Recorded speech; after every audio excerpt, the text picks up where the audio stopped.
Bonjour. Bonjour. Bonjour, nous sommes ravis de vous accueillir pour ce webinaire qui va être dédié à la notion d'architecture de solutions logicielles et de coordination entre l'homologation et l'habilitation. Slide suivant. Alors, les règles classiques d'un webinaire, donc coupez vos micros et caméras. Vous utilisez la conversation ou les questions et réponses tout au long du webinaire. On fera en sorte d'y répondre soit directement, soit par la suite, selon le volume des questions ou la complexité des questions que vous nous poserez. Mais vraiment, n'hésitez pas, c'est tout l'enjeu de ce webinaire, c'est vous offrir aussi la possibilité de questionner tout ça. Et puis le replay ainsi que le support seront disponibles sur vos espaces authentifiés, évidemment. Utilisez le calendrier de vos espaces pour avoir accès à ce replay ou ce support, ou bien utilisez les actualités du portail industriel où vous retrouverez le webinaire, son replay, son support. Slide suivant. Donc, vous avez, pour ce webinaire, deux experts se sont mobilisés, Alexandre Sazman, que vous connaissez, et Johanna, que vous connaissez peut-être aussi, du CNDA. Voilà, moi, je ne suis que l'introducteur de la session, voilà, très humblement. Bonjour, bonjour. Slide suivant, c'est bon. OK, donc là, le sommaire rapide. Donc, articulation des étapes d'homologation, puisque le webinaire donc, va vraiment être en lien avec ce fameux déroulé du parcours de référencement et des homologations et habilitations attendues dans ce parcours de référencement, avec à la fois Alexandre pour tout le volet Pro Santé Connect et Johanna pour tout le volet CNDA, habilitation, homologation CNDA. On parle d'habilitation pour Pro Santé Connect et d'homologation pour le CNDA. Slide suivant. Voilà, donc on s'adresse aux éditeurs de solutions logicielles. Donc la solution logicielle, elle est composite. Il y a à la fois le composant principal que l'on appelle aussi le LPS, qui est plutôt à dimension métier, et puis le composant proxy santé et les fameux composants additionnels.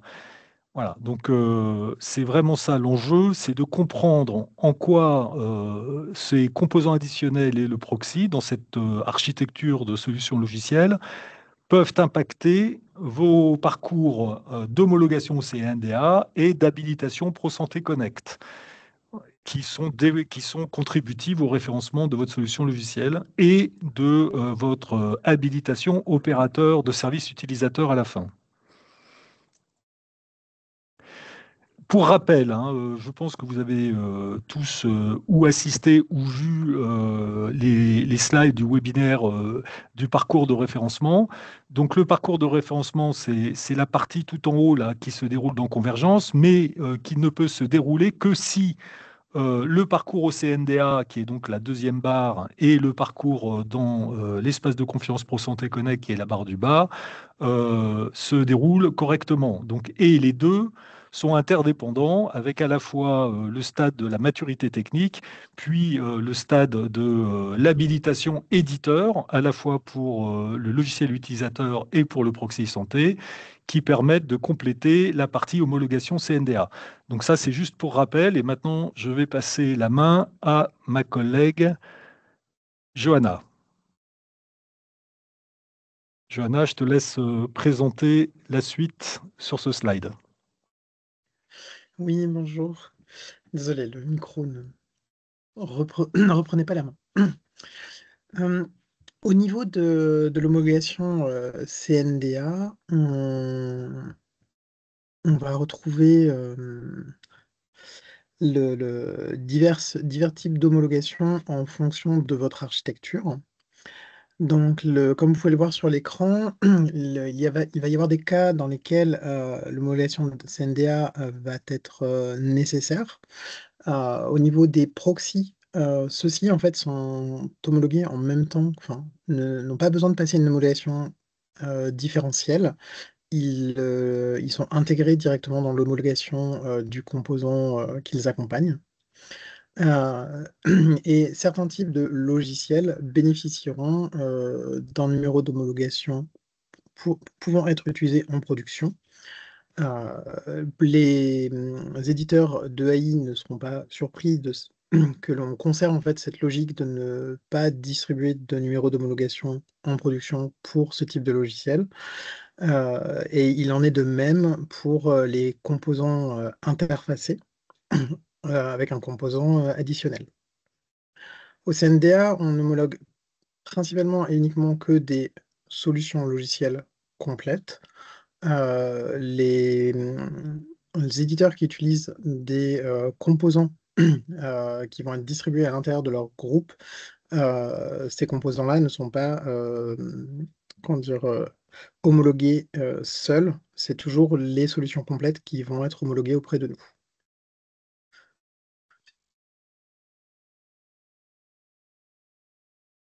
Et j'avoue que je n'ai pas Bien, grand-chose de plus à dire. ça marche, merci Joanna. Donc, on va peut-être continuer. Bonjour à toutes et à tous. Alors, on passe maintenant au sujet lié à l'EDLC. Et l'idée ici est vraiment de vous aider à comprendre comment vous dérivez entre l'EDLC et le CNDA. Donc, j'ai vraiment, moi, essayé d'éclairer la route en simulant les cas, en essayant de voir ce qu'on aurait sur le terrain comme architecture de référence. Vous verrez que c'est assez créatif. Donc, j'ai rencontré des éditeurs, j'ai rencontré une DA, j'ai essayé de voir comment tout ça a fait. Quoi. Et derrière, j'en ai déduit les cas, j'ai réussi l'architecture. Alors, d'abord, un petit, je dirais, rappel des grandes étapes, comme on a vraiment commencé à le dire, qui sont d'un côté les habilitations éditeurs, proxy et logiciels du côté des C, d'accord. Et il y a, in fine, les homologations métiers du côté CNDA pour le DNP, pour INSI, pour ordre d'agence numérique. Euh, Jusqu'à maintenant, historiquement, dans les cas qui étaient hors proximité correcte, avec la carte CPS, tout ça était, je dirais, pas géré en séquence. En gros, vous pouviez, les CNDA, voilà, faire homologuer votre logiciel et en gros, tout ce qui était prérequis technique, correct ou autre, n'existait pas. D'accord. Donc là, ce qui change, c'est qu'on rajoute un guichet qui va, je dirais aussi, évaluer votre conformité technique et, je dirais, légale à l'état de conscience proximité correcte. Donc, comme c'est écrit ici, un éditeur peut démarrer les tests CNDA avant d'avoir tout fini côté EDC. Donc, en gros, ils auront une partie du parcours à réaliser qui est le prérequis à l'autorité technique sur le logiciel de capteur et le cas échéant sur une pratique. Et une fois qu'ils auront réussi ce prérequis, nous pourrons démarrer j'insiste pour démarrer les tests au CNDA.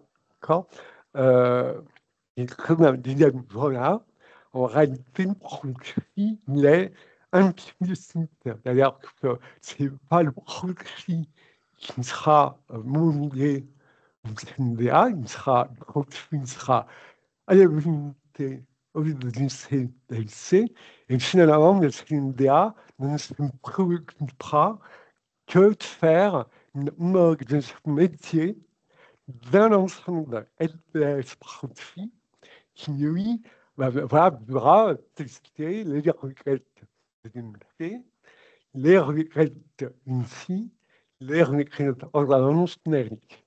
D'accord? Donc là, voilà. Une fois qu'on dit ça, à moi, pas parler. Dans mes recherches, j'ai assisté au webinaire de la CNAM sur le DNP 2.10. Et dans le webinaire de la CNAM, j'ai vu que de nombreux éditeurs voulaient voir le lien qu'il y aurait entre DNP ou une ordonnance numérique et l'état de conscience proche de son petit correct. Du coup, j'ai essayé ici de vous montrer comment techniquement, en réalité, on pourra faire le lien entre l'état de conscience PLC, les homologations CNDA et le cercle de la revue numérique. Alors, en haut, je vous montre ce qui existait avant et ce qui existera encore, qui sont les requêtes métiers DMP ou INSI ou ordonnance numérique qui utilisent une attribution TS ou un VIHS pour DMP. Là, dans ce cas, il y a une série de champs XML, et dedans, il y a à un moment des champs LTS où on aura l'ID d'homologation d'une CNDA qui, en gros, déclare qu'on a un logiciel qui est habilité à se connecter sur le revenu numérique. Ça, c'est encore là, ça a toujours été là, et vous devez être au courant. Donc, comme vous serez homologué en CNDA, vous pourrez indiquer vos numéros d'homologation des TS dans la certification TS.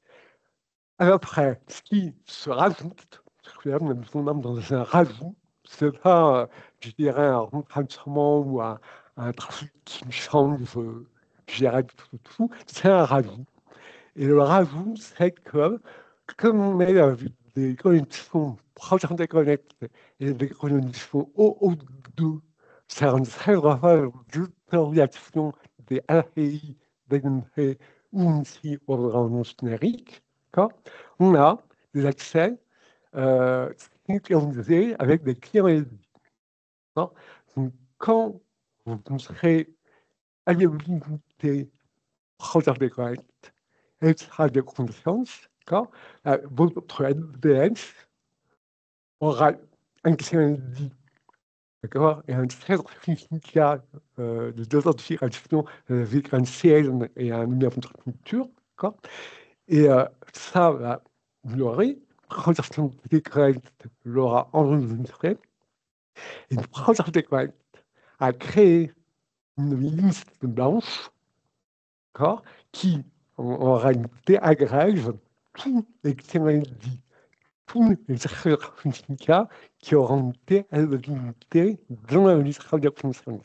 Et il y aura, comme vous voyez en bas, un security level qui, en gros, donnera une valeur qui, en gros, joue 15. Ce sera prérequis d'activité réussie, d'accord, et 17, ce sera validation entière de l'habilitation de DCPGC et l'éditeur.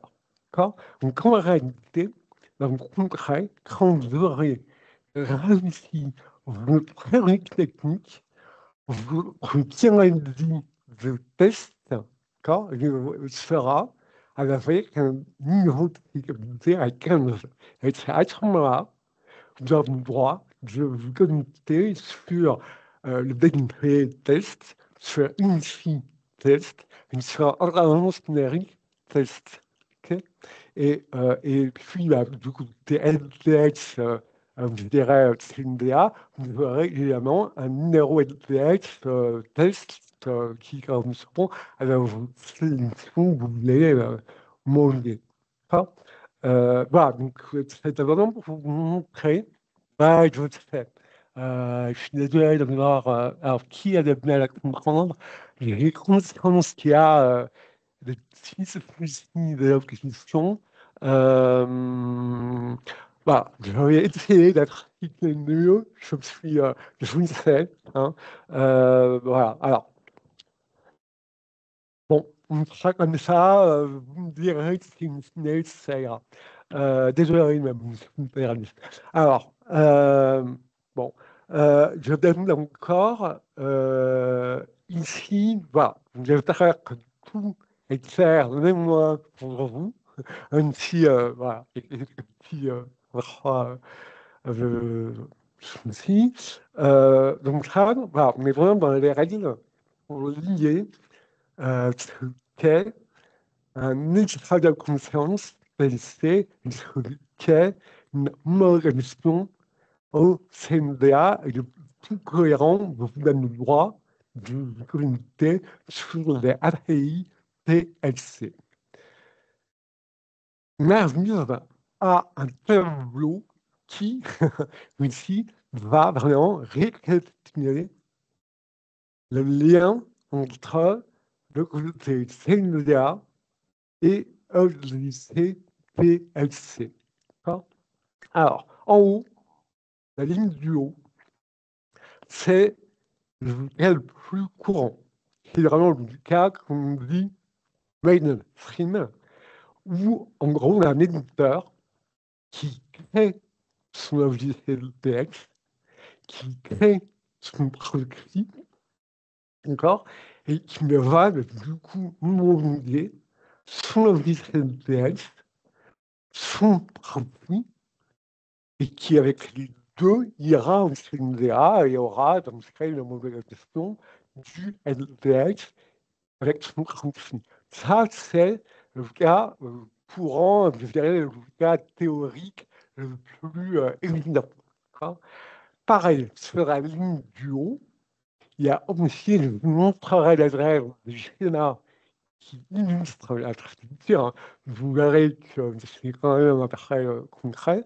Il y a aussi le cas d'un éditeur qui va vouloir faire son logiciel PX et qui va acheter un proxy à un tiers et qui branchera par l'API son logiciel PX avec un proxy tiers. Ça, pareil, ça reste le cas très commun qu'on a décrit et qui, en gros, permet à une très grande majorité de cas de passer l'homologation de l'FTLC, la déobligation de l'FTLC et l'homologation CNDA. Donc ça, c'est carré, écrit, et après, évidemment, hein, quand un éditeur va acheter un proxy à un tiers, il y a quand même intérêt à ce qu'il puisse attendre que le proxy tiers soit vulnérabilité soit homologué. Sinon, il y aura un souci pour tester, valider, etc. Donc, il y a un intérêt à ce que l'éditeur qui aura commercialisé son produit tiers, évidemment, ait bien fini son parcours pour pouvoir derrière vendre ses solutions et de faire que les clients et les élèves qui auront acheté le produit puissent après tester la LCNDA et valider leur LTS. Oui, donc ce point que Alexandre souligne est vraiment très important, hein. Donc assurez-vous si vous vous associez avec des tiers dans la construction de votre solution logicielle, assurez-vous que les éléments tiers que vous intégreriez dans votre solution logicielle soient bien homologués comme il le faut, hein. C'est très important parce que sinon, évidemment, c'est plus compliqué à l'arrivée pour vous. Alors, je reprends. Après, derrière, voilà, on pourrait dire, voilà, on a créé des cas théoriques, qu'on espérait, et le reste sera ignoré. Donc, or, En réalité, on voit que sur le terrain, historiquement, et avec les cartes CCS, etc., il y a eu toute une série d'offres de composants, je dirais, tiers, additionnels, qui ont été créés et qui permettent à beaucoup d'éditeurs de déléguer des librairies ou à des applications autonomes voilà, des fonctionnalités qui sont, je dirais, gérées par d'autres éditeurs. Donc, c'est vraiment ce qu'on a ici. J'ai fait des moi, j'ai pris mon pèlerin et j'ai essayé d'explorer tout ça et voilà, je vais simuler les cas qu'on peut avoir sur le terrain et qui ailleurs arrivent sur un guichet. Voilà. Alors oui, un éditeur de logiciel, c'est réellement le logiciel, je dirais, IHM, que le premier fonctionnel aura, et qui sert avec des écrans à interagir, à gérer des environnements de métier. Et le proxy, c'est réellement une brique technique qui assure les liens de sécurité en TLS et en O2 avec les API propriété connectée. Donc, je vais vous montrer un schéma qui est là, qui vous montre qu'on a un LTX à gauche qui est le logiciel GPX, qui lui permet d'interagir, et à la droite, on a un proxy qui lui est une brique technique qui lui permet de relayer l'énergie qui est réellement la clé des liens techniques métiers avec les API d'NP et autres, et voilà, qui traite ça. Alors, par ailleurs, en rencontrant les éditeurs, en regardant les différentes architectures qui existent, on voit qu'il y a comme beaucoup de cas où en réalité le proxy va aussi gérer la création, le formatage des requêtes initiées. Alors, en gros, quand on crée la requête DNP, tout ce qui est requête XML, VIHL, etc., on voit que beaucoup d'éditeurs font le choix de gérer les requêtes initiées dans Proxy, et pas dans le logiciel VX. Donc, en réalité, Proxy peut jouer un rôle assez riche qui est beaucoup plus grand que jouer le rôle d'un patch. D'accord. Je reviens de ça. Oui, exactement. C'est monsieur Craglino, non, dans un article Scratch, effectivement, vous aurez le back-end qui pourra jouer le rôle du produit et qui lira le LTL avec tout ce qui est on est d'accord. Alors, là, moi, j'ai exploré justement le cas avec les proxys ici que en réalité, vous, éditeur, vous verrez, d'ailleurs, vous allez créer le LTS qui est là.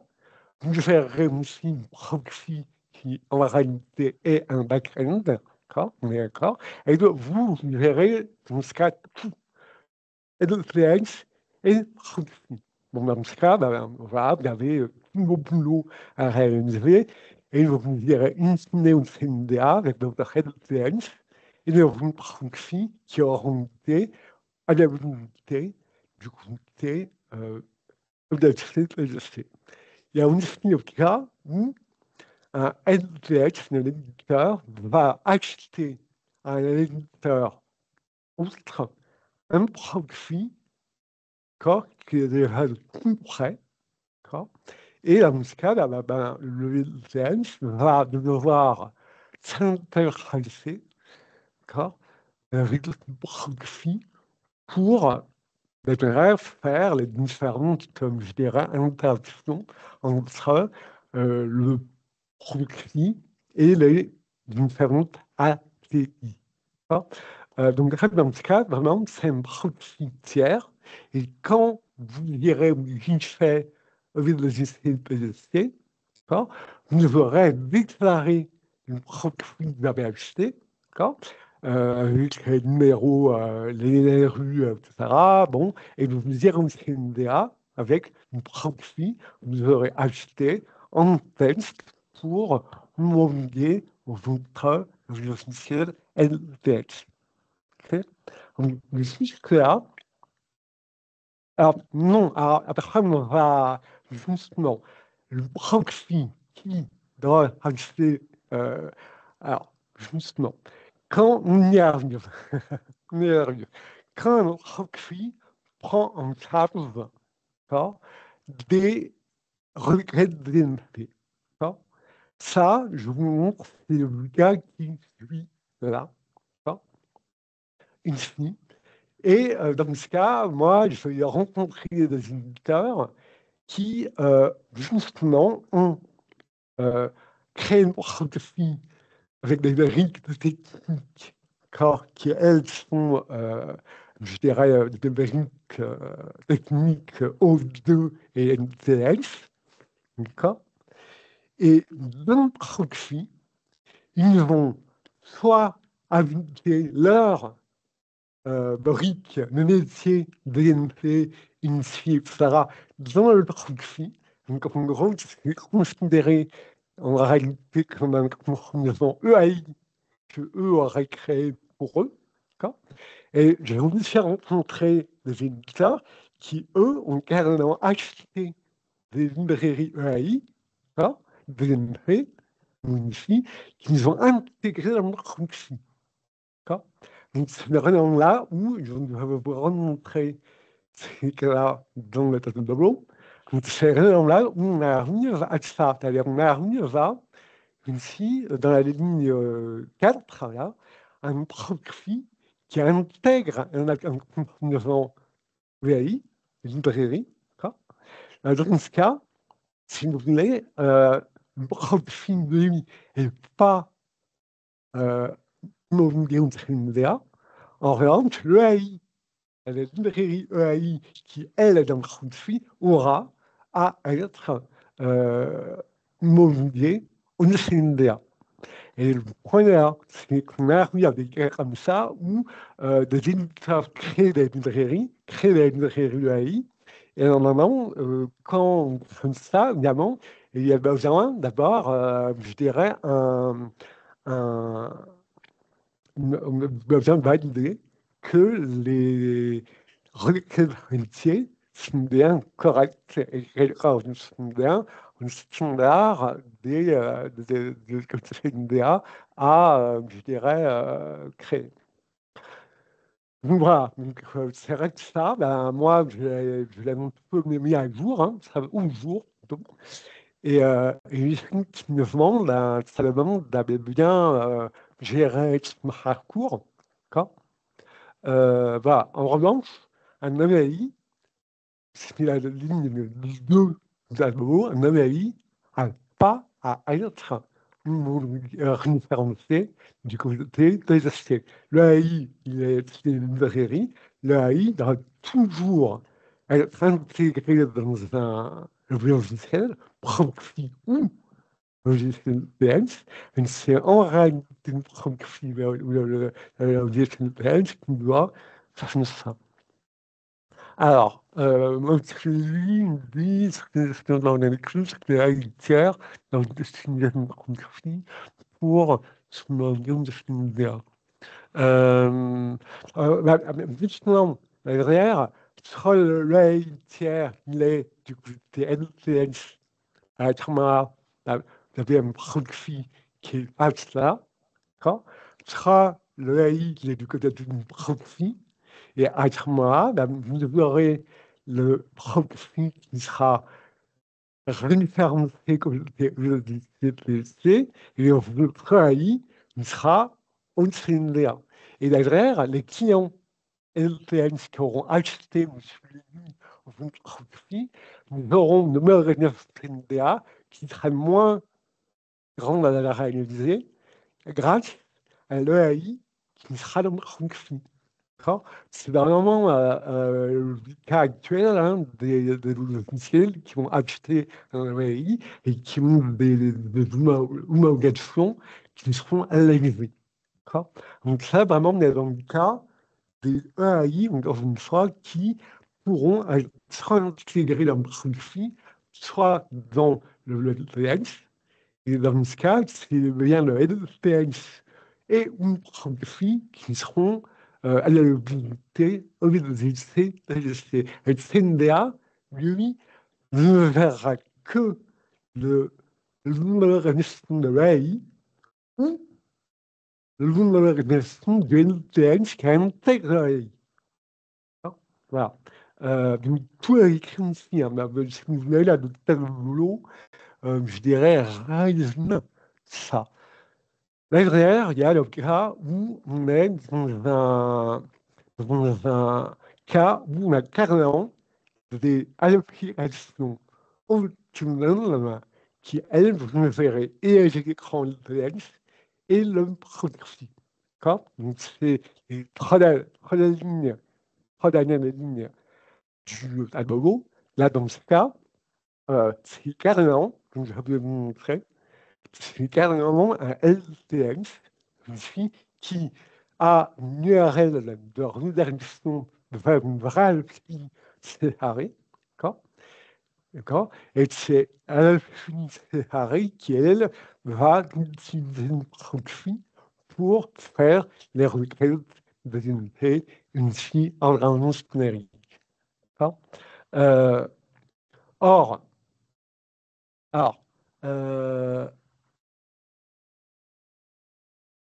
oui, alors, attention, par rapport à ce que M. Robert dit, je vous montre là des cas qui sont unitaires.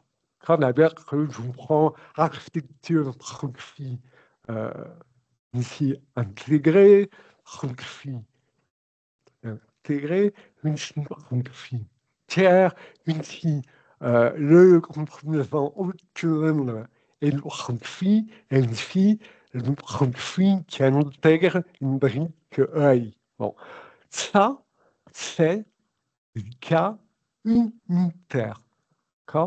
Or, dans la réalité, on voit arriver, nous, dans les différentes figures et le prononciation correct, des éditeurs qui combinent tout ça. C'est-à-dire qu'on a des éditeurs qui ont acheté un proxy tiers pour dénoncer une fille, et qui ont acheté une adaptation séparée et un proxy pour environnement numérique. Et là, il faut réussir à aiguiller, à gérer. Donc, regarde, dans ce cas-là, c'est pas très dur. Alors, en gros, pour tout ce qui est PSP, c'est en réalité une phrase pour tout. Donc, en gros, l'éditeur qui aurait acheté une proxy tiers comme ça, il aura son LPS qui sera l'unité au lieu de une phrase pour tout avec son proxy tiers. Il y aura aussi une DA pour homologuer son LPS pour dénoncer et ainsi. Si une proxy tiers contient des EAI d'entiers qui allègent ces requêtes entiers, dans ce cas, le LPM sera sûrement au niveau du CNDA moins de tests à réaliser, puisque les EAI auront déjà limité mon idée. Et après derrière, quand il viendra gérer son architecture pour environnement numérique où il y a l'adaptation qui est séparée, dans ce cas, tout ce qui est lié à l'électrode de connaissance est plus nécessaire, puisqu'en gros, ce que je peux vous montrer ici, on a déjà modifié une fois le LTS, d'accord.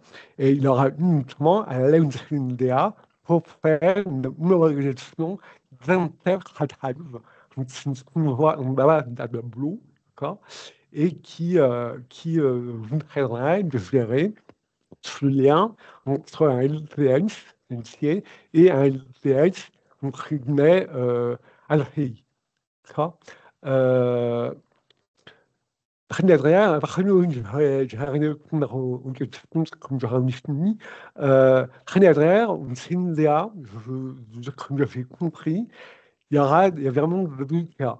Soit, quand vous avez acheté une IHM, ou une en gros, vous avez acheté dernièrement une package et vous le préparez en production, d'accord. Dans ce cas, bah, vous aurez à vraiment faire une opération d'interfaçage, d'accord. Et dans ce cas, votre LTS sera normalement unifié je dirais, à la mobilité de DCTC si je n'avais pas vu avant de l'organisation, de l'habilitation. Mais en revanche, si vous achetez un composant même séparé qui sera opéré par les tiers, normalement, il n'y a pas besoin de faire un interchange. Néanmoins, j'ai cru comprendre que pour ordonnance numérique, c'est nécessaire, y compris comme éditeur, faire à la solution ordonnance numérique. Voilà. Donc, c'est assez riche. Je reste très humble devant ça. Ça reste je dirais, un délai pour vraiment essayer d'éclairer la route de tout ce qu'on voit arriver. Derrière, il y aura des coups de vis pour, je dirais, ajuster et sûrement, je dirais, résoudre les points qui ne sont pas encore assez clairs. Mais en tout cas, on voulait vraiment vous montrer qu'on a pensé à gérer les cas où il y aurait des composants additionnels. Voilà. Donc, ouais, on peut commencer à répondre aux questions. Voilà. Alors, non, non, non. Alors, c'est très confusant. Attendez. C'est sur le communauté. Oui, exactement. Effectivement, quand imaginons qu'on a un LCS qui a acheté un produit tiers pour DMP et une fille, d'accord? Et qui a acheté un prix séparé et produit pour ordonnance numérique. Ah oui, il va déclarer son produit tiers DMP une fille. Il a déclaré son prix séparé ordonnance numérique avec son produit. Non, il y aura ça. D'accord. Alors, est-ce qu'il y aura un dossier ou deux à réaliser? Ça reste c'est là où il y a encore un hic à résoudre, parce que moi, je fais beaucoup, je dirais, interagir avec l'équipe qui gère ça. Mais voilà, à partir derrière, il y aura vraiment bien gérer administrativement. Alors, après, alors, par rapport aux profs, encore une fois, je suis d'accord sur le risque des proxys, le risque du POV, etc. On est d'accord. Il y a un peu comme ça, brique milieu qui est assez, je dirais, sensible. Après, là, à l'heure actuelle, c'est énormément de moyens qu'on a trouvé pour arriver à standardiser tous ces liens entre, je dirais, les PNs et les CFI. Et on a essayé de créer des règles de sécurité qui, je dirais, diminuent aussi bas qu'on peut les risques de sécurité, etc. Et oui, alors, Euh, ouais, oui, mais carrément. Mais moi, encore une fois, on a rencontré dans les guichets des élèves qui ont effectivement 3 briques différentes qu'ils vont acheter et qu'ils vont intégrer dans leur bibliothèque. Ça, encore une fois, si vous regardez le Ségur vague 1, c'est comme ça. Vague 1, il y a beaucoup de logiciels qui se connectent au DNP et à UNSI et à un générique avec des cartes, CFTS, en cartes, je dirais, historiques, et ils vont déclarer 3, 4 composants. Donc, ça, on l'aura. Alors, Jordan dit là. Alors, voilà. Oui, oui, non, mais c'est ça, mais évidemment, j'en ai à la maison. En gros, le proxy, lui, il sera à la limité proxy, c'est USGC, d'accord?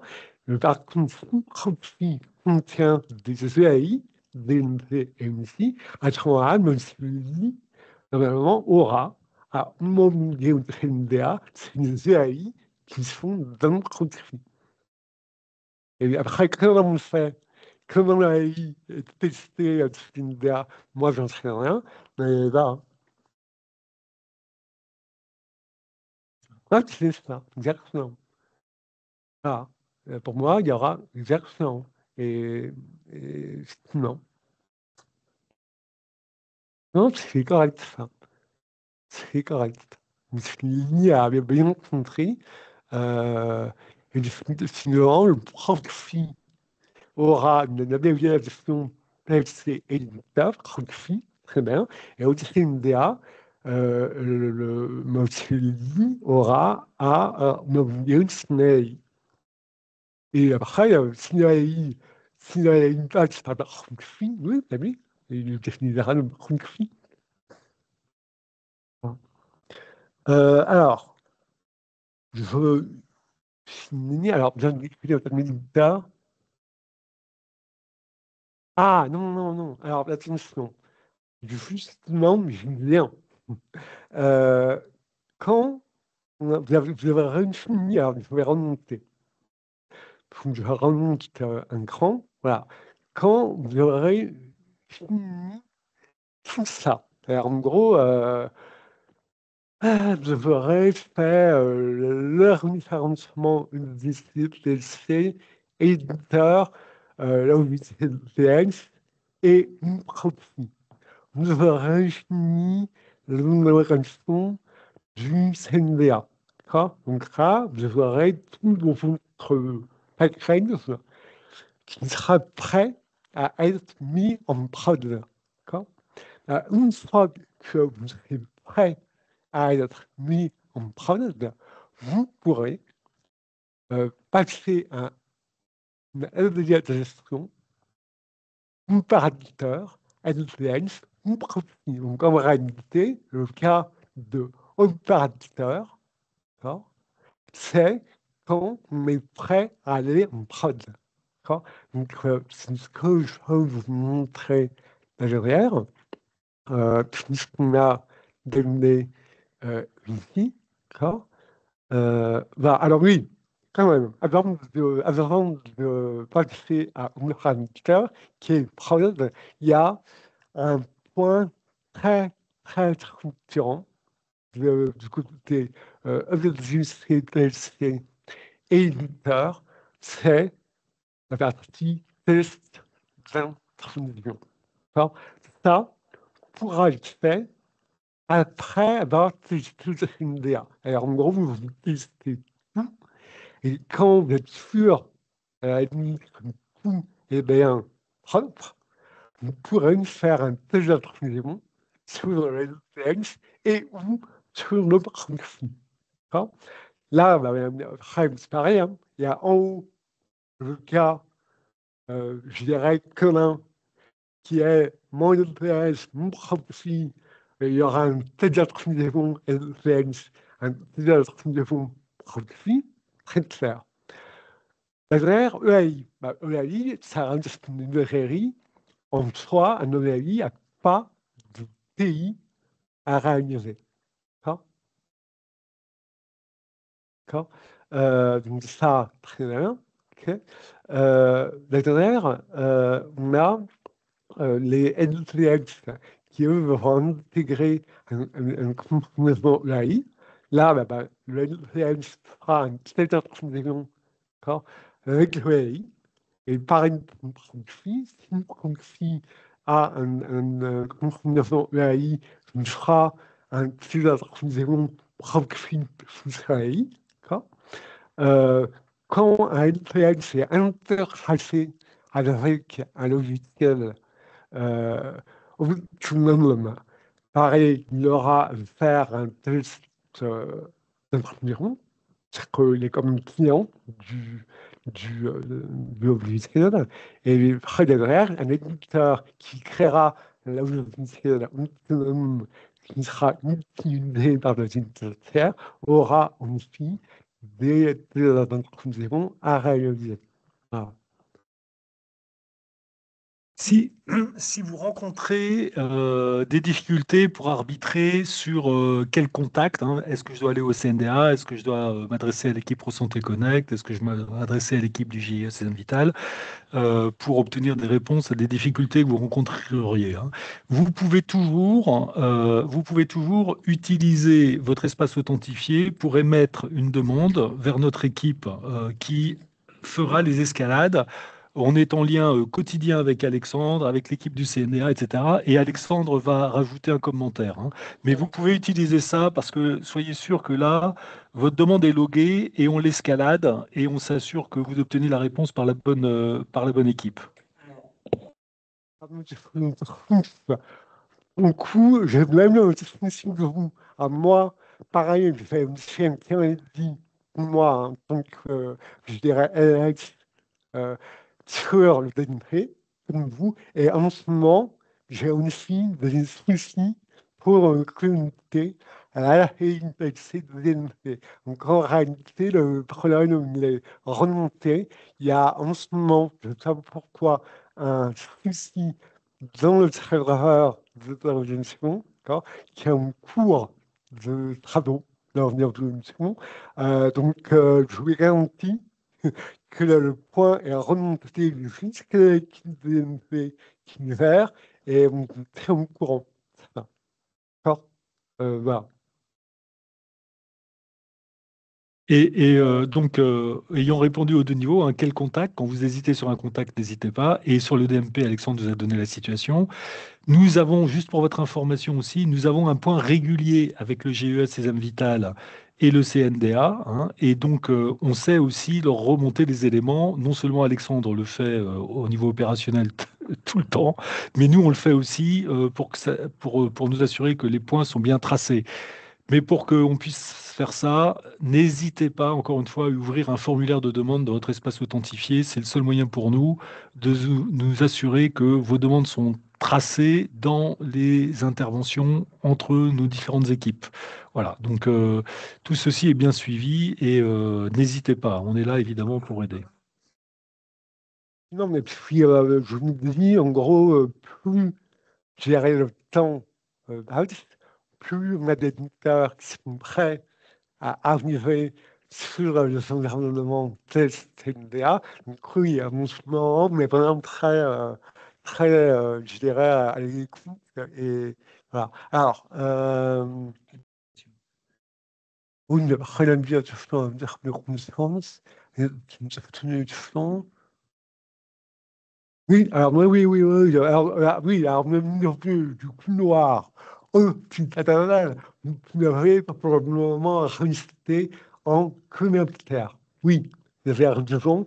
Dans la figure du couloir occidental, on est hors de conscience en figure.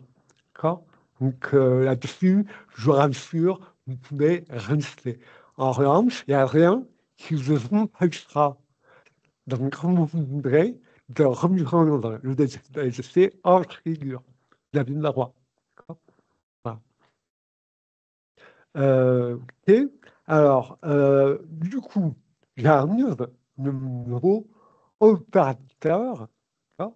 Et là, encore une fois, c'est pour les éditeurs qui ont fini leur parcours éditeur et CNDA. Et à ce moment-là, ils sont prêts à aller en prod.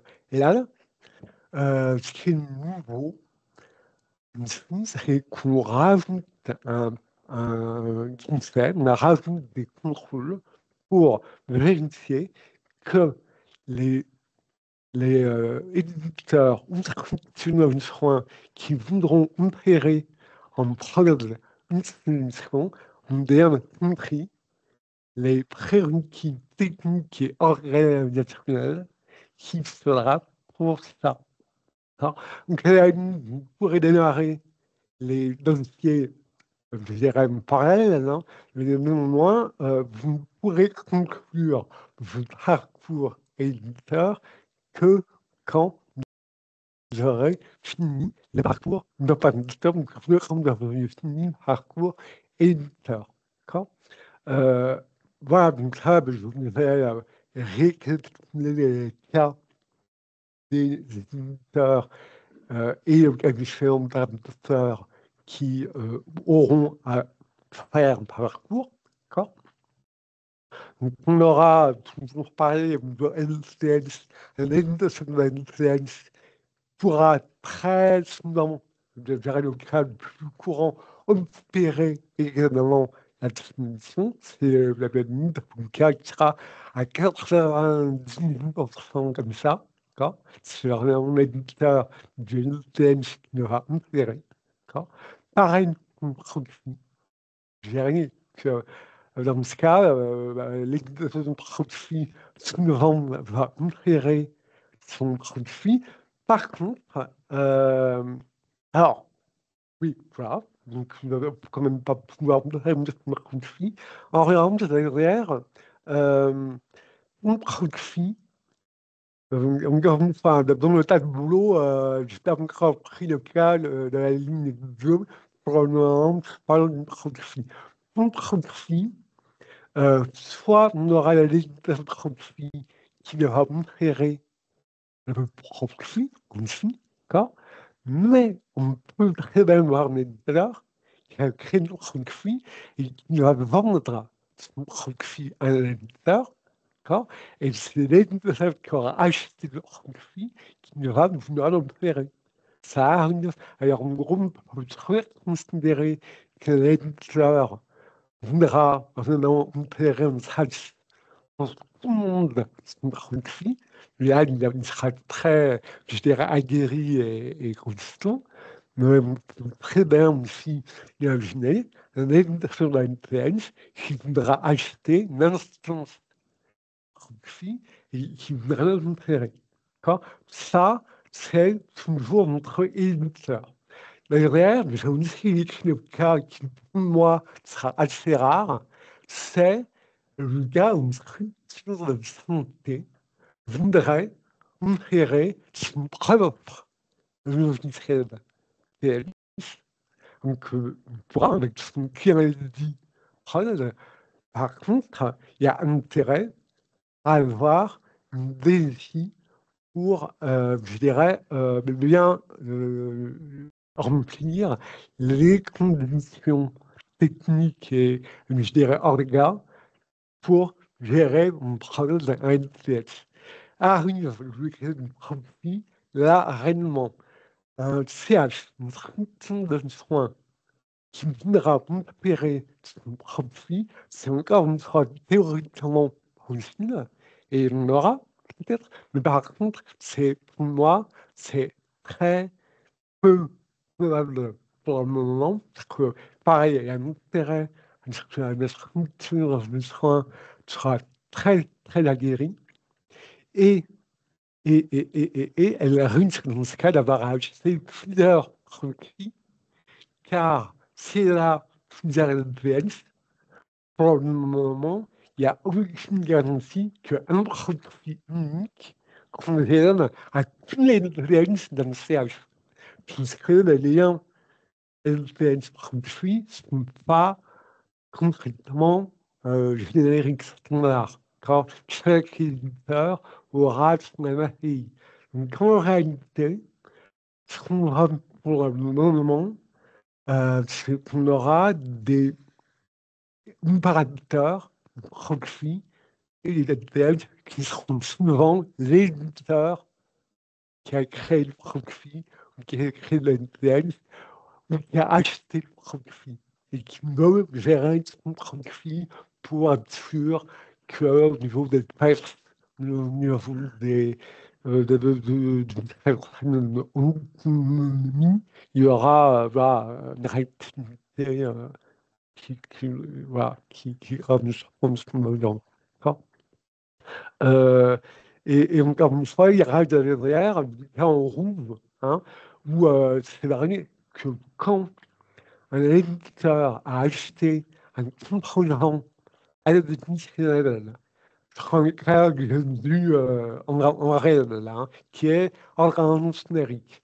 Dans l'organon générique, on a un acteur assez, je dirais, comment on dit, aguerri, hein, qui a créé une offre qui, en gros, gère et le côté ILFN et qui est en train de gérer le côté proxy. Tout ça est géré par ces acteurs. Dans ce cas, l'éditeur qui a acheté son service, lui, n'a rien à faire au niveau acteur.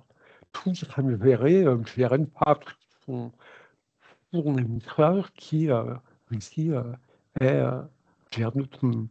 Voilà. Qui reste du temps là pour toute une série de questions, échanges, commentaires, etc. Et encore une fois, j'ai conscience que mon évolution n'est pas toujours hyper fluide.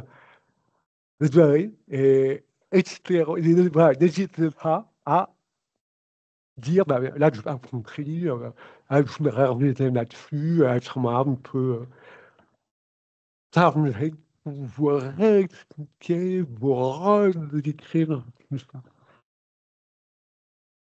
Dans la publication qui fera suite à la session, on reprendra toutes les questions et on fera une petite note de réponse à chacune des questions. Non. Voilà. Hein, Absolument. donc, de manière à ce que les éléments, non seulement soient clairs pour tous, mais aussi partagés à ceux qui n'ont pas pu assister à la session. Et de toute façon, j'en ai beaucoup discuté avec Alexandre qui nous éduque chemin faisant à toutes ces complexités. Mais évidemment, on anticipe de faire des sessions de questions-réponses par la suite. Donc n'hésitez vraiment pas, hein, à nous adresser vos questions là. Soit on peut y répondre maintenant, soit on y répondra par la suite et on fera des sessions, hein, par la suite pour vous accompagner dans tout ce chemin. Voilà.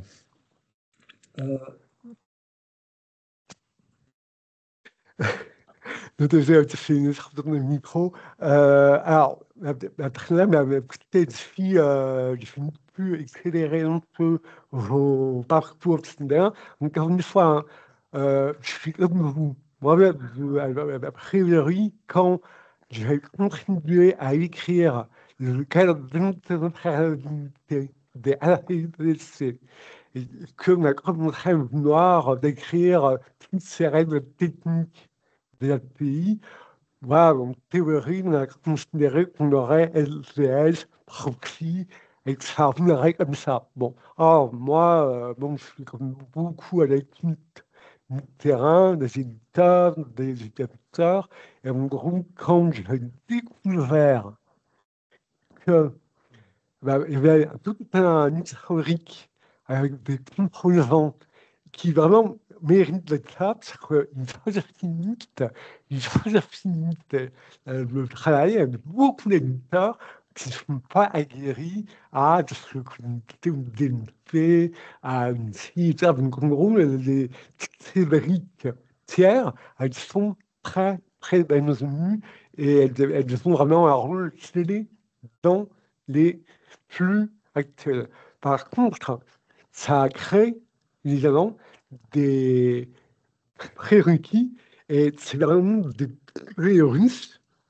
C'est qu'en gros, tout est imbriqué et ce que je voudrais vous dire encore une fois, si vous faites le choix de vous, je dirais, lier, d'intégrer des composants additionnels, quoi. Vous les regardez bien, bien que votre éditeur qui vous fournit, que les bien engagés dans son parcours de logiciel CNDA, pour pouvoir après démarrer. Et quand vous êtes éditeur de EAI, éditeur de proximitaire, éditeur de innovant, je recommande de prioriser vous parcours, gérer, vous, à la limite, me rencontrer, demander à me rencontrer pour qu'on regarde les parcours en tant qu'éditeur AI, éditeur profil, éditeur de solutions autonomes qui seront utilisées. Et comme ça, derrière, vous pourrez franchir vos étapes, finir votre parcours avec vos clients qui eux, vont acheter vos RIC auront déjà tout prêt. Et pour moi, il y a vraiment un avantage là à voir pour voilà. Alors, oui, la bonne nouvelle c'est un point qu'on a clarifié. Il y a une QR, une question-réponse qui a été publiée dans la FAQ hein, pour les éditeurs médecine de ville, hein, sur le couloir médecine de ville. Dès lors que vous souhaiteriez changer des éléments de votre solution logicielle, des composants de votre solution logicielle, hein, déclarer différemment en fait la composition de votre solution logicielle. Vous pouvez le faire. Il y a une seule condition, c'est que vous n'ayez pas déposé encore de preuves. Donc, si vous avez des arbitrages à mener concernant proxy tiers, proxy maison, composants additionnels, etc., assurez-vous que vous décidez de ces arbitrages avant de commencer à déposer des preuves. Voilà. Donc, mais vous avez donc cette flexibilité-là, pour l'instant, d'adapter votre déclaration et vous aurez une éligibilité révisée sur cette base-là. Donc, profitez-en. C'est donc ouvert maintenant et c'est officiel. On a publié la question-réponse hier ou avant-hier seulement, enfin avant le 15, donc ça devait être comme on est le 17, c'est il y a au moins 3 jours. Voilà. Qu'est-ce qu'il y a d'autre?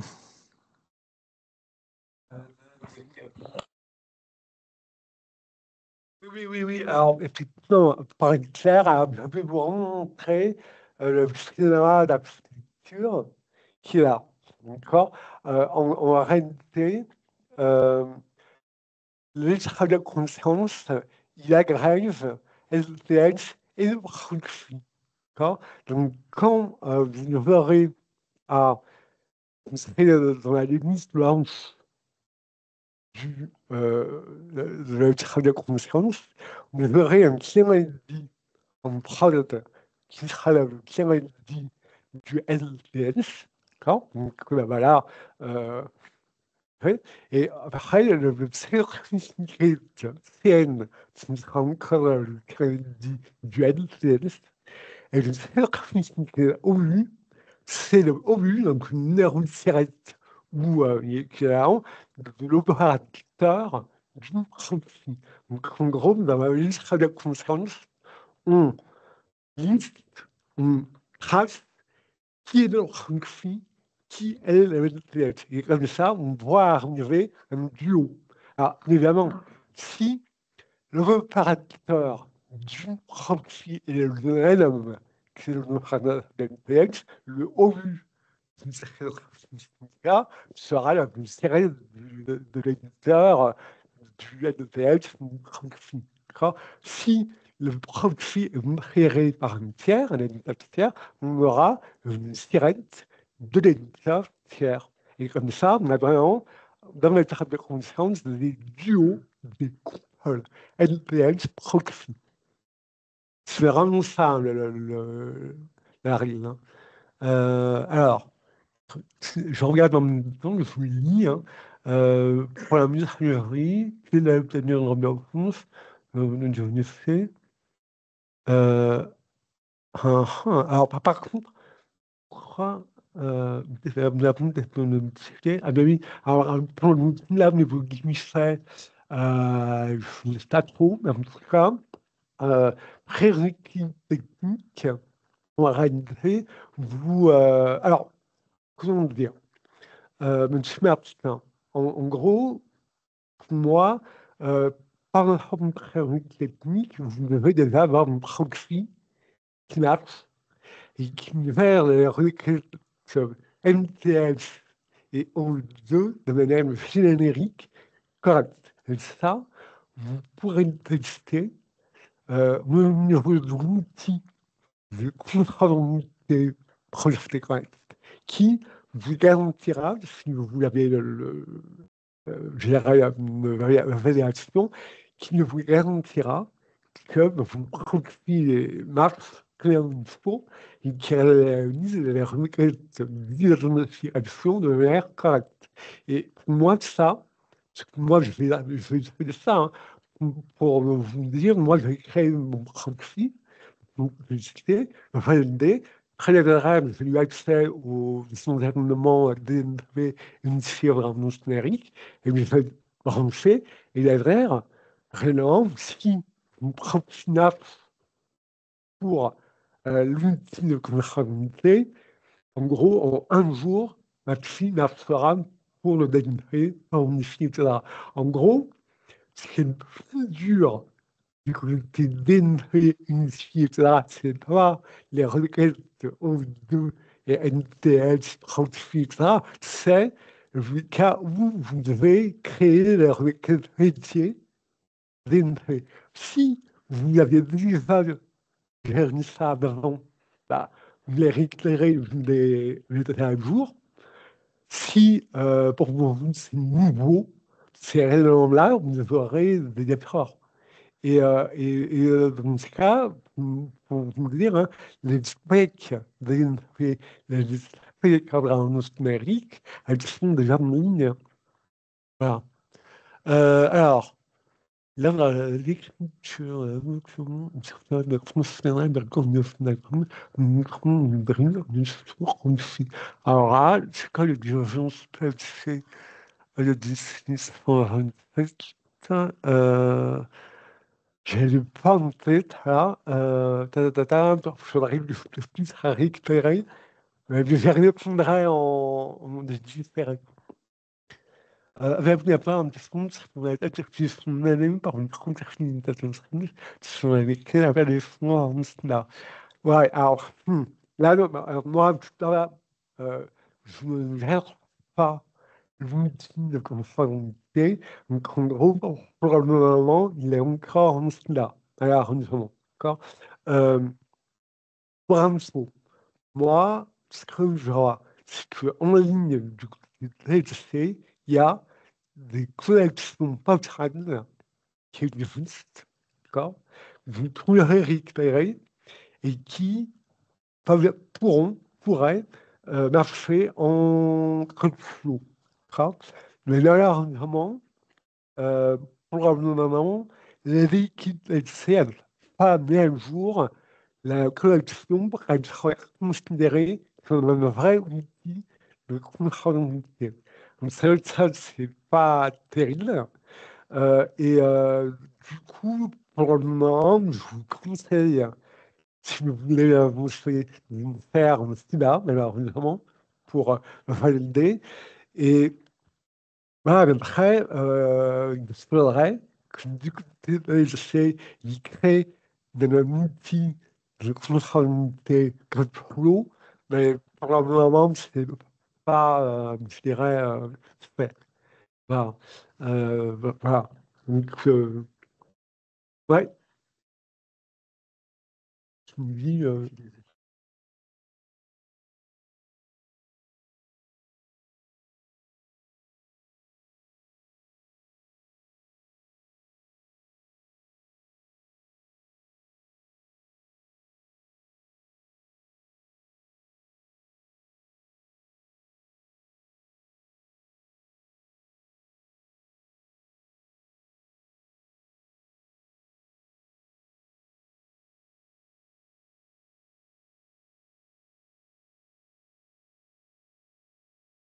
finalement, là, je commencerai à le dire on devait de la réunion, mais je le redis maintenant.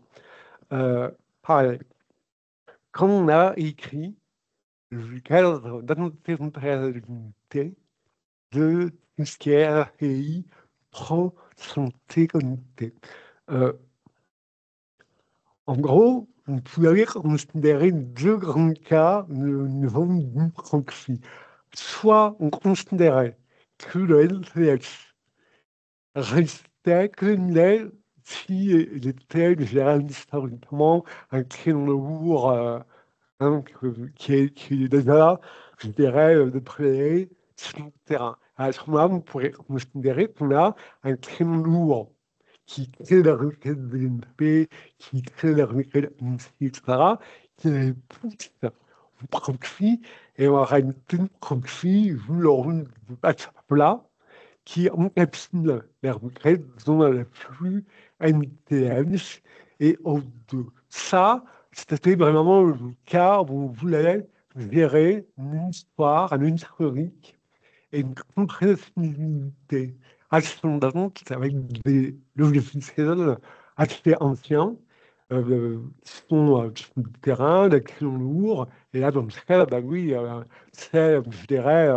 assez cohérent de dire qu'on aurait une proxy HA qui gère notamment les requêtes et les flux sécurisés. En revanche, on voit qu'il y a une possibilité de récupérer toute cette mécanique métier pour créer les requêtes, pour créer les VHS, etc.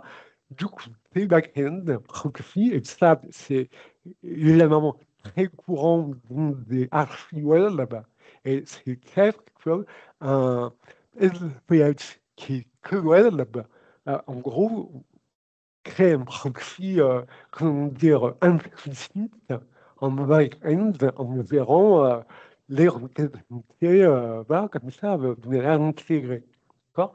Et on voit aussi que des proxys tiers pourront être achetés par l'État, pourront aussi faire ça avec des EAI. Les EAI, dans le proxy tiers, joueront ce rôle de brique qui crée la requête métier, qui du coup gère toutes ces mécaniques assez, je dirais, spécifiques, et qui permet à un éditeur moins aguerri, une surveillance numérique, DNP, une surveillance numérique, de déléguer ça à un tiers. Alors, ouais, exactement. En gros, compris, il gère tout. Il gère le NTS PLC pour authentifier le PS, d'accord, et il gère le NTS O2 à l'API pour gérer l'autocode exchange, et il gère le NTS tout court pour les requêtes métiers. D'accord.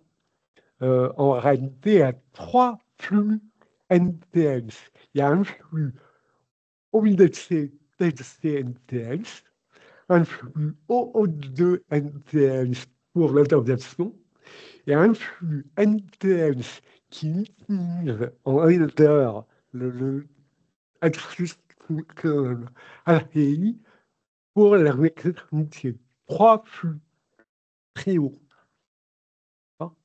Voilà, donc le profil très riche, différent, voilà.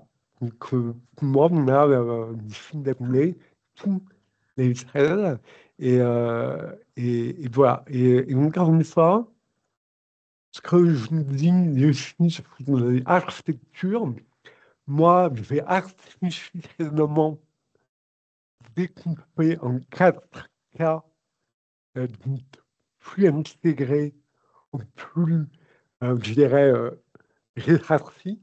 Mais en réalité, il y a beaucoup, on rencontre des cas qui cumulent, qui agrègent tout en un. Ils ont un proxy à eux avec un ADI qu'ils vont acheter, une brique autonome qui rajoute pour une fonctionnalité particulière comme environnement numérique. Voilà, donc très agréable, hein, bien sûr, réussir à bien aiguiller et bien, encore une fois, dire aux éditeurs qui créent des briques, je dirais, tiers, logiciels, de bien finir, eux, leur parcours pour pouvoir d'adresse équiper leurs clients. Et les clients, du coup, pourront avoir un vrai lien. C'est qu'en gros, il y a beaucoup de cas de preuve. Oh, oui, alors il y a un truc que je voudrais dire, et qui était dans les tables à boulot. Évidemment, quand vous allez acheter un EAI, ce que vous avez écrit à droite, là, évidemment, il y aura des sous-traitances de preuves qui pourront être faites à l'éditeur qui vous avait vendu proxy, EAI, etc. Donc, en gros, le gain il sera aussi là, c'est-à-dire un ETN qui pourra vraiment acheter une librairie, pourra dire, moi, la puisque qui est liée au flux des entrées, donc flux, je dirais, très PLC de métier, moi, je vais déléguer un tiers, je prends les preuves qu'il a déjà mises, et elles sont déjà, je dirais, prévalidées, et ça lève, je dirais, le parcours. Et c'est pareil aussi une DA, de ce que je comprends, sans vouloir, moi, je dirais, prétendre tout comprendre, mais pour moi, quelqu'un qui aura acheté le AI, aura moins de boulot en texte à réaliser une DA que quelqu'un qui aura tout à faire, je veux dire zéro. Voilà. Donc, bah, pour que tout ça marche bien, il y a quand même intérêt à ce que les éditeurs qui ont créé toutes ces pièces EAI, proxy, à l'application autonome, aient bien validé leur parcours pour que les clients qui ont acheté puissent, eux, deviner sans avoir à attendre et être dans un moment un peu délicat, quoi. Voilà.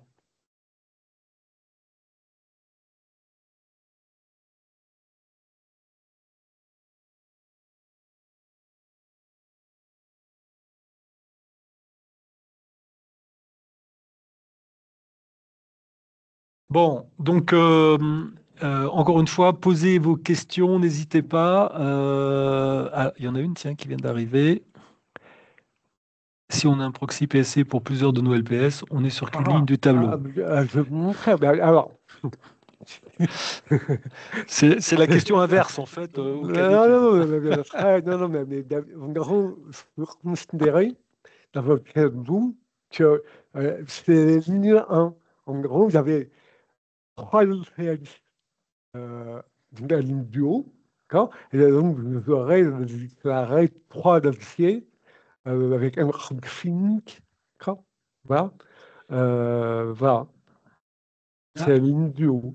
L'image qu'utilise Alexandre pour me rappeler à chaque fois les éléments d'information et d'alerte que l'on peut vous communiquer, c'est que si dans votre composition de solutions logicielles, si on l'imaginait avec des poupées russes, et la plus petite des poupées, elle doit absolument être habilitée ou homologuée selon sa position, hein, avant que vous l'intégriez dans votre solution. C'est ça la recommandation Alors, que l'on peut vous oui. faire. Je vais laisser Alexandre en parler de manière plus compétente. Ah non, mais ça, mais pour répondre à M. Lee, euh, la ligne du haut couvre le cas d'un proxy qui aurait plusieurs NPX, puisque en gros, ce que j'ai écrit dans notre tableau, c'est un tableau qui traite des cas unitaires. Mais évidemment, on est dans des relations 1 à N. C'est-à-dire que moi, je m'y mets en 1-1 pour pas créer trop de cas, mais en réalité, évidemment, le proxy permet d'avoir plusieurs LPS fonctions et avec un client ID par LPS, d'accord? Donc, en gros, la ligne du haut permet de faire LPS 1, LPH2, LPH3, proximique. Voilà. Oui, donc dans les échanges que l'on a eus, on a aussi vu les situations de stratégie de groupe, par exemple, avec effectivement un proxy pour le groupe, donc pour plusieurs LPS. Voilà, ça fait partie des sujets. Donc, il y a ces fameuses relations 1N qu'il faut que vous étudiez. Un point de plus d'Alexandre.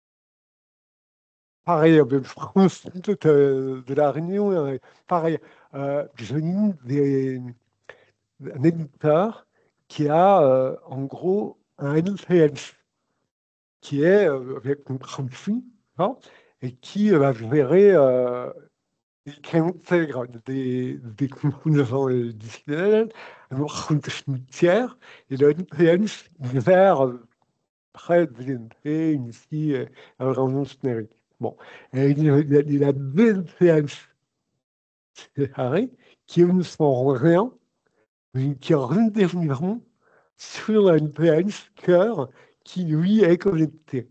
Et il me disait, est-ce que je peux continuer à faire du login moderate sur l'NPS métier non connecté et une transfert d'une PC sur l'NPS cœur, je dirais, comme multi-fonction.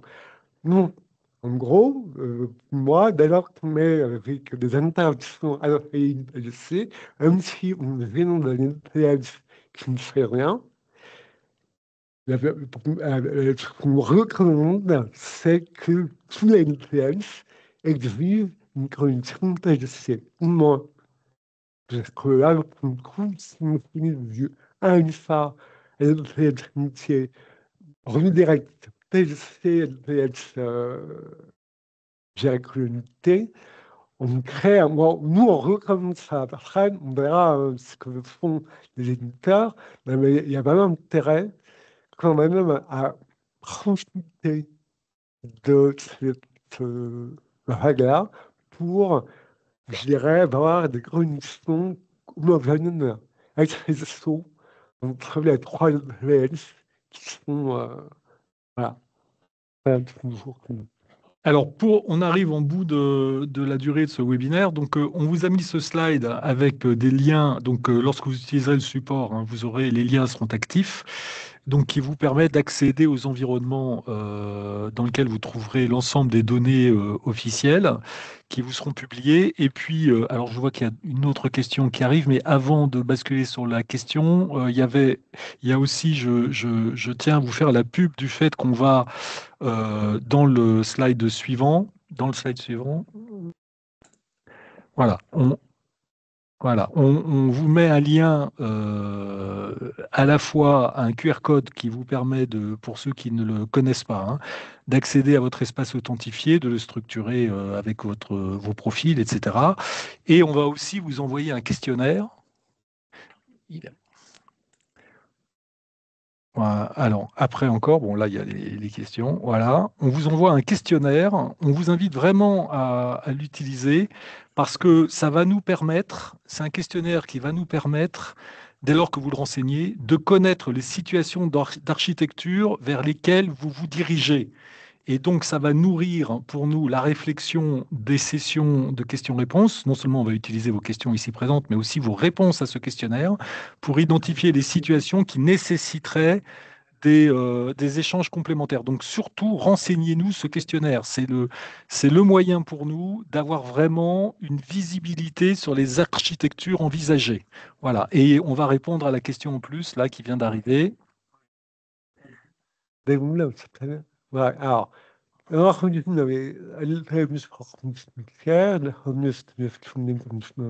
Produktionen. Ouais, c'est ça, on est d'accord. 1, 2, 3, c'est correct. Ouais, ouais.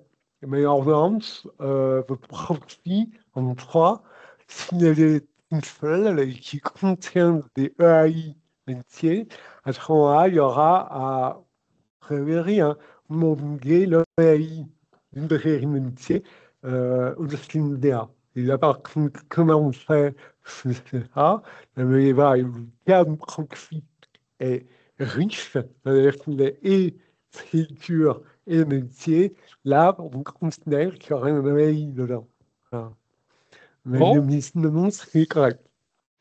bon, bah écoute, merci beaucoup Alexandre, hein, parce que je pensais, merci Oui. Johanna, je pense que les éclairages apportés étaient nécessaires. Encore une fois, on est bien conscient. Il y avait une remarque dans les questions sur la complexité du système. Croyez bien qu'on en est conscient.